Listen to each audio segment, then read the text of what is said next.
നാൾക്ക് ശേഷം നല്ലൊരു സിനിമ കണ്ടതെന്ന്. സത്യം, മോഹൻലാലിന്റെ നല്ലൊരു സിനിമ ഉണ്ട്. എമ്പുരാൻ പോലത്തെ പടമൊക്കെ ചെയ്തിട്ട് ഈ പടം അതിന് മുമ്പ് ഇറക്കണമായിരുന്നു. ഒരു രക്ഷയില്ല, ലാലേട്ടൻ തുടർന്നുകൊണ്ടേയിരിക്കും. സോറി, എമ്പുരാനല്ല കംബാക്ക്, ഇതാണ് കംബാക്ക്. തിരിച്ചു നല്ല കിട്ടില്ല പടം. എന്തുകൊണ്ടാണ് അയാളെ കംപ്ലീറ്റ് ആക്ടർ എന്ന് വിളിക്കുന്നതെന്ന് അതിന് ഉദാഹരണമാണ് ഈ തുടരുന്ന പടം.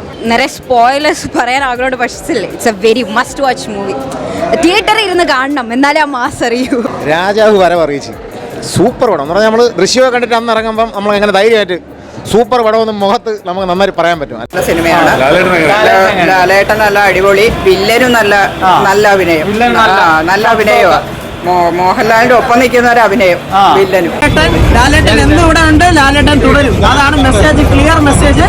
ലാലേട്ടന്റെ കഴിഞ്ഞാട്ടം ഒന്നും പറയില്ല, കിടിലം. ഇതാണ് പടം, മാസ്റ്റർ ക്ലാസ് പടം, മാസ്റ്റർ ക്ലാസ്. ഞാൻ ദൃശ്യം ലെവൽ എത്തിയെന്ന് ചോദിച്ചാൽ ഞാൻ ഇല്ലെന്ന് പറയും ക്ലൈമാക്സ് വെച്ച്. പക്ഷേ അപ് ടു ദാറ്റ് ലെവൽ എന്ന് വെച്ചാൽ ഫസ്റ്റ് ഹാഫും സെക്കൻഡ് ഹാഫും ഒരു മിനിറ്റ് പോലും ലാഗില്ല. തരുൺ മൂർത്തിയുടെ ബ്രില്യൻസ് ഒരു ഡയറക്ടറിന്റെ ലാലേട്ടനെ കിട്ടിയാൽ എന്ന ലാലേട്ടൻ ആക്ടറിന്റെ മാക്സിമം പുറത്തെടുത്തിട്ടുണ്ട്. ലാലേട്ടന്റെ ഓരോ ബോഡി പാർട്ടും അനങ്ങാണ്. എന്നിട്ട് ആ എക്സ്പ്രഷൻ ഓരോന്നിലും നമ്മൾ അങ്ങ് രോമാഞ്ചം വരുന്ന ഒരുപാട് സീൻസ് ഹൈലി ഇമോഷണൽ ഉണ്ട്.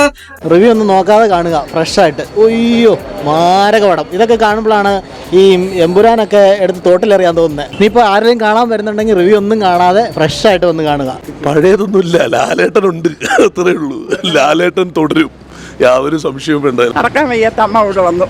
ലാലേട്ടന് പിന്നെ ജയിലും ഡെഡ് ബോഡി ഒളിപ്പിക്കലൊന്നും പുത്തിരിയല്ലല്ലോ. മോഹൻലാലിന്റെ ലേറ്റസ്റ്റ് ആയിട്ട് ഇറങ്ങിയത് വൺ ഓഫ് ദ ബെസ്റ്റ് ആയിരുന്നു.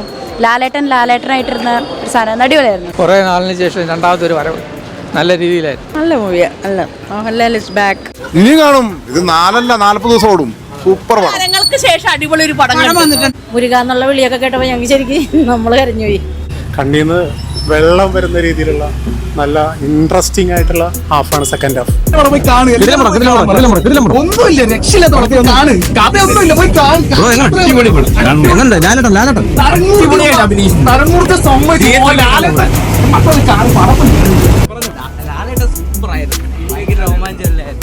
ലാലേട്ടൻ തന്നെയാണ് പഴയ ലാലേട്ടനെ തിരിച്ചു കയറ്റിയിട്ടുണ്ട്. നമ്മളെ മുൻപടക്കി ലാലേട്ടൻ എല്ലാവർക്കും ഇഷ്ടം. ഏറ്റവും വളരെ സ്പോയിലേഴ്സ് ആയിപ്പോഴും വലിയൊരു ഫാമിലി ട്രാവലിൽ തന്നെ പോയി കണ്ടു വെക്കും. ഇറങ്ങുമ്പോൾ കംപ്ലീറ്റ്ലി സാറ്റിസ്ഫൈഡ് ആയിട്ട് ഇറങ്ങാൻ പറ്റും. അടിപൊളി. കാരണം മോഹൻലാലിന്റെ അഭിനയ മുഹൂർത്തങ്ങൾ നമ്മൾ കിരീടത്തിലൊക്കെ കണ്ട അതേ ഇതുപോലെ അതിനും മേലെ ഇപ്പൊ നമ്മള് ഒരുപാട് സിനിമകൾ അതുപോലെ കണ്ടിട്ടുണ്ട്. അപ്പൊ ശരിക്കും നന്നായി നല്ല അഭിനയം എന്ന് പറഞ്ഞാൽ ശരിക്കും ജീവിക്കുകയാണ് ആ കഥാപാത്രമായിട്ട്. സെക്കൻഡ് ഹാഫ് എന്ന് പറഞ്ഞാൽ ഗംഭീരം. മോഹൻലാലിന്റെ ആ നല്ല അഭിനയത്തിന്റെ ഒരുപാട് മുഖം തന്മാത്ര ഒരുപാട് ഉദാഹരണങ്ങൾ നമുക്ക് അത്തരത്തിൽ. പിന്നെ ചിലര് വിചാരിക്കും ഈ തുടരുമെന്ന് കേൾക്കുമ്പോൾ നമ്മളെ സത്യനന്ദിക്കാടിന്റെ ഒക്കെ ഒരു ഫിലിം പോലെയൊക്കെ തോന്നും. ആ രീതിയിൽ വരുന്നവരെ സംബന്ധിച്ച് അതൊന്നും കുറച്ചുകൂടെ അത്തരത്തിലുള്ള ഒരു കഥയല്ല, കുറച്ചുകൂടി മേളിലേക്ക് പോയി ഒരു കഥയാണ്. നല്ല ഗംഭീരമായിരുന്നു. ചുരുക്കി പറഞ്ഞാൽ മോഹൻലാലിന്റെ ഒരു നല്ല ഗംഭീരമായ തിരിച്ചു. എമ്പുരാൻ പോലെയുള്ള കഥാപാത്രങ്ങൾ മാത്രമല്ല, ഇത്തരത്തിലുള്ള കഥാപാത്രങ്ങൾ മോഹൻലാൽ വീണ്ടും പഴയ ആ കഥാപാത്രങ്ങൾ വീണ്ടും കൊണ്ടുവരാൻ മോഹൻലാലിനെ കൊണ്ട് കഴിയുമെന്ന് ഇരിക്കാൻ പറ്റാത്തൊരവസ്ഥയായിരുന്നു എനിക്ക്. എന്തോ കുറെ ഇമോഷണൽ അല്ലേ. നല്ലതായിരുന്നു, അടിപൊളി മൂവിയായിരുന്നു. ശരിക്കും പറഞ്ഞാൽ കുറേ നാളിന് ശേഷം നല്ലൊരു മൂവി കണ്ട സന്തോഷമുണ്ട്. മോഹൻലാൽ നന്നായിട്ട് തകർത്ത് അഭിനയിച്ചിട്ടുണ്ട്.